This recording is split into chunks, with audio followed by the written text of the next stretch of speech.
Hello guys, it's me again, Alicia nyo. Nagbabalik muli para sa ating panibagong video.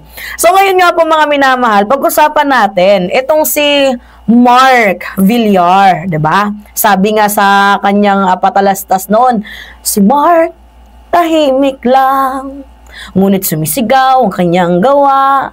Talaga ba? Sumisigaw ang kanyang gawa? So ngayon nga po mga minamahal, 3 taon itong si Mark Villar since nung nanalo siya. Yes! So, 3 taon na siyang senador. And to be honest, wala akong nakitang pagbabago. Wala akong nakitang nagawa niyang maganda. Maliban na lang doon sa kanilang village na dinagdagan niya, pinasemento niya, para maibenta ng mahal ng kanilang mga subdivision. Yun lang.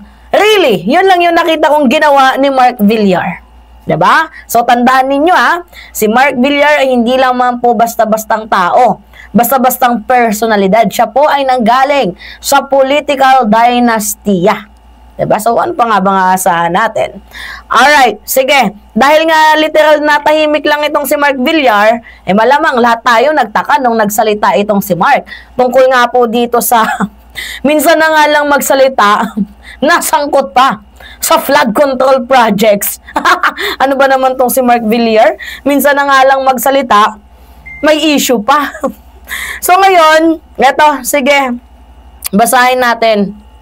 Yan, kita ninyo mga minamahal. Wide of the mark. No DPWH flood control master plan was turned over by Villar to Marcos administration. Ito kasi yung nirereklamo, mga minamahal ng mga Pilipino, dito kay Mark Villar. Kasi nung panahon ni Pinoy, nung naupo bilang DPWH secretary itong si Singson, meron silang master plan. So basically, syempre, naging DPWH na itong si Mark Villar kasi pinasa na Pinasa na ni Singson ang master plan dito kay secretary noon na si Mark Villar. Ang problema, wala siyang pinasang master plan. So ngayon, ang ginawa niya, nag-solo flight ba? Oo, mga minamahal. Nag-solo ang lolo ninyo.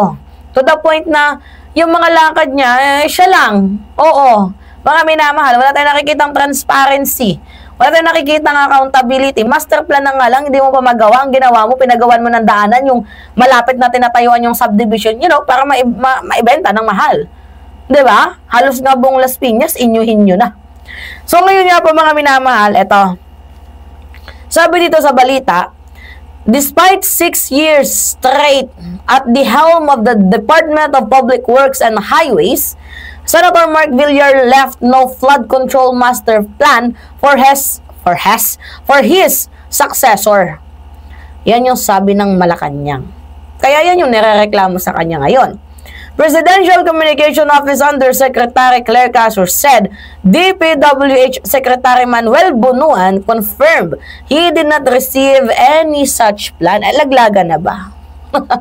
Laglaga na ba ng mga sekretary ng DPWH? Tinanong din po natin si DPWH Bunuan kung na-turn over ba itong mga sinasabing master plan. Sa kanyang pagkakaalam, wala rin po siyang natanggap. Ulitin ko lang, walang natanggap na turnover mula kay then DPWH Secretary Mark Villar. Inulit pa, may diin, pinuntuhan, walang natanggap. Tapos, bigla-biglang magsasalita itong si Mark Villar na kailangan, lagi kasing binabaha ang Pilipinas.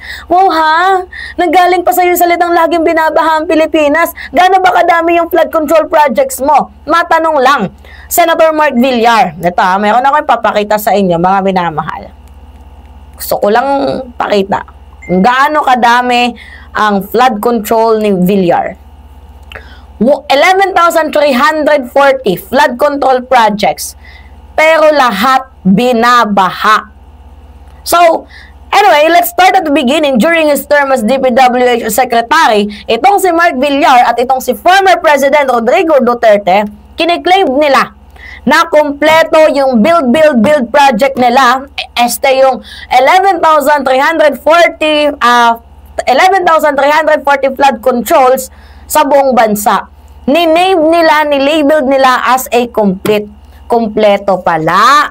Yun naman pala. Na ilagay na pala, na iserve na pala as a complete. Pero bakit binabaha pa din ang Kamay Nilaan? Binabaha pa din ang Bulacan? Binabaha pa din ang Isabela? Binabaha pa din ang Davao? At ang buong Pilipinas? Recently nga lang may nag-viral, 'di ba? Mga minamahal, bagong paggawa na daanan pero binabaha. Bakit binabaha? Syempre mga substandard yung ginamit na materials, 'di ba? Poorly planned, sa madaling sabi. Kumbaga, mas inuna ang kita kaysa ang trabaho nila na maayos. Not built na totally na mapapakinabangan mo. Kumbaga, parang tinesting lang nila. Kumbaga, nagtapon lang tayo ng pera sa madaling salita. Well, ano pa nga ba nga asahan natin? Yan na yung nakasanayan nila. 'Di ba? So, example natin. Yung substandard project sa Kabagan Bridge nag-collapse. 'Di ba alam ninyo yan, mga minamahal? Hindi pa nga safe eh. Mas tumagal pa nga yung nasa ilalim na daanan kaysa yung bagong pinagawa, 'di ba? Pansinin ninyo, mga minamahal, yung daanan na wipe out nung dumating ang bagyo. Yung bridge, ano yung nangyari? Nag-crack. Bakit nag-crack? Substandard ang ginamit eh. O ano pa? 'Di ba? Kaya nga tanong natin, saan napunta ang bilyong-bilyong pera, ang bilyong-bilyong budget para sa mga yan? Sa bulsa? Tanong lang. 'Di ba? Nakakaloka. Anyway, sige. Fast forward tayo. Ngayong 2025 na presidente na itong si PBBM, ang daming mga ghost project na nai-reveal. Ang daming mga anomalya. 'Di ba? And guess what?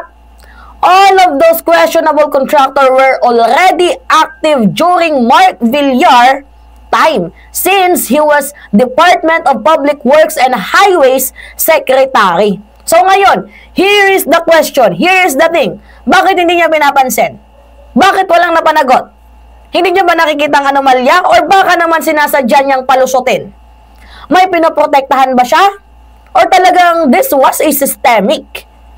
Gets ninyo, mga minamahal? Pakatandaan, Villar was the center of Duterte administration during Duterte era. Political dynasty. Talaga nga naman nag-i-exist. Tandaan mo, Senator Villar, you are a public servant. We already know na nanggaling ka sa pamilya ng pinakamayamang dinastiya sa buong Pilipinas. Actually, sa buong mundo. Kasama kayo sa mga pinakamayaman. Mayaman ka na, nagpapayaman pa kayo lalo. Isipin nyo naman ang mamamayang Pilipino. Yung mga pinagawa ninyong roads. Ano yung nangyari? Diba, nagko-collapse ang iba. Flood control, binabaha. Ano yan? Family business? Yan lang yung ginagawa nyo dyan, kaya kayo tumatakbo sa Senado para protektahan ang negosyo ninyo. Wala kayong accountability. Kahit isa. Zero accountability kayo. And also, zero integrity. Hindi man lang nag-apologize. Hindi man lang nag-sorry. Wala na nga investigation. Wala pang explanation until now. Diba? Yung tanong namin, bakit ang daming substandard project nung panahon nyo as a DPWH? Ang dami namin katanungan, di mo masagot-sagot. Tapos yung mga same na mga utang-inang kontraktor na mga kuhap, bakit pa ulit-ulit silang nagiging kontraktor ninyo? And also, bakit yung flood control project ninyo is still failure? 6 years? Tangainang yan, mga minamahal. Wala kasing master plan. Yan yung sabi ni Atty. Claire, diba? Walang master plan. Nangingilabot ako sa ginagawa ninyo. Ito, mga minamahal, may papanood ako sa inyong video. Kayo na yung humusga dito.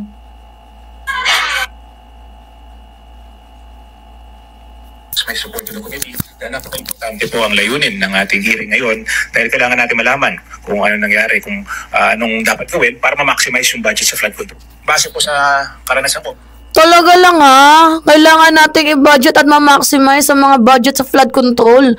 Billion na yung pera na punta sa inyo, wala pa ding solusyon dyan. Okay lang yan. Bilang Secretary ng Public Works, napaka-importante po ang master planning sa flood control. Sa akin, yung Master planning!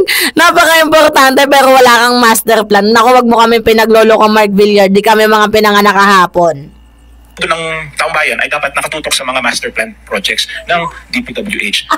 On the issue of yung mga substandard, of course, we have to push for more accountability sa mga projects. Dapat ang galing, no? Buti hindi ka... Di ba, buti hindi ka kinakabahan sa mga sinasabi mo? We need to push accountability. Master plan, ECLA-Bush, blah, blah, blah. Bakit? Meron ba kayo niyan? Tanong lang. Di ba? Nag-iinit yung ulo ko sa'yo, Minsan ka na nga lang magsalita, badshot ka pa sa amin, Dapat nanahimik ka na lang sana. Pagyatak yan, pinagmumukha pa kaming tanga. Buisit. Alright, mga minamahal kayo. Ano yung masasabi ninyo? Alright, it's me again, mga minamahal, Alicia ninyo. At nagbabalik muli. Kayo, ano masasabi nyo dito? Nagbabalik muli para sa ating panibagong video. Don't forget to click the subscribe, hit the notification bell for more update. Yan lamang.